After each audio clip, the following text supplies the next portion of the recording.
আমাদের ইন্ডিয়াতে যেমন শাহরুখ খান আছে, আমাদের দেশে শাকিব খান আছে। 3 দিনের ঈদ হয়ে যাবে, কারণ আমাদের মেয়েদের জন্য 3 দিন ঈদ থাকে। আমি ব্র্যান্ড প্রমোশন হওয়ার আগে থেকে অনেক গিফট পাই। ঈদ যখনই আসে আমার অনেক ভালো লাগে। আমি 5 বছর ধরে ব্র্যান্ড প্রমোশন করছি, এখন আমার বেশি ভালো লাগে কারণ আমি এত ব্র্যান্ডদের সাথে কাজ করি আলহামদুলিল্লাহ, এবং আমার প্রত্যেকটা ব্র্যান্ডের কাপড় দেখতেই ভালো লাগে। মনে হয় আমার এভরিডে ঈদ। এই যে আমি একটা নিউ ড্রেস পরে আছি, একটু পরে আরেকটা নিউ ড্রেস পরবো, কারণ আমি ব্র্যান্ড প্রমোশন করি। আমার কাছে ছোটবেলা থেকে ঈদ যেরকম, আমার এখনো ঈদটা সেরকম। পরিকল্পনা হচ্ছে ফ্রেন্ডস এন্ড ফ্যামিলির সাথে পুরোটা টাইম স্পেন্ড করা, এবং মনে হয় না ভ্যাকেশনে কোথাও যাব না।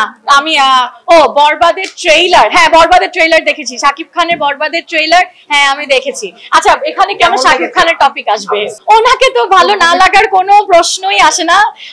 আমাদের বাংলাদেশের মেগা স্টার, সুপারস্টার। কেউ না বুঝলেও আমরা আপনার প্রয়োজন বুঝি, আর তাই তো অত্যাধুনিক ফিচার সম্বলিত বিভিন্ন সাইজ আর কালারের 250-টিরও বেশি ডিজাইন অপশন নিয়ে ওয়ালটন স্মার্ট ফ্রিজ বোঝে আপনার প্রয়োজন। আর উনি যাই করে আসলে এটা না একটা ভিতর থেকে একটা জিনিস না, মানে এমন উনি একটা ভাইব এমন একটা ক্রিয়েট করছে যে উনি খারাপ জিনিসও আমাদের ভালো লাগে, বিকজ উনি ওটা ক্রিয়েট করেছে আমাদের মধ্যে। তো খারাপ লাগার কোনো, যেমন আমাদের ইন্ডিয়াতে যেমন শাহরুখ খান আছে, আমাদের দেশে শাকিব খান আছে। শাহরুখ খান একটা বাজে মুভি করলেও আমি ওটা 3 ঘন্টা বসে যেমন দেখি, কারণ উনি ওই ক্রিয়েটটা ওয়ার্ল্ড ওয়াইড করেছে। সেভাবে শাকিব খানও আমাদের দেশে এবং দেশের বাইরে ওই ইমেজটা ক্রিয়েট করতে সক্ষম হয়েছে। তো আমি খুবই প্রাউড ওনাকে নিয়ে, যে এই জিনিসটা আমাদের মধ্যে ঢুকিয়ে দিয়েছে যে উনি যাই করবে আমাদের ভালো লাগবে, এবং আমি তো ডেফিনেটলি দেখতে যাবো মুভিটা। আমি ব্র্যান্ড প্রমোশন হওয়ার আগে থেকে অনেক গিফট পাই।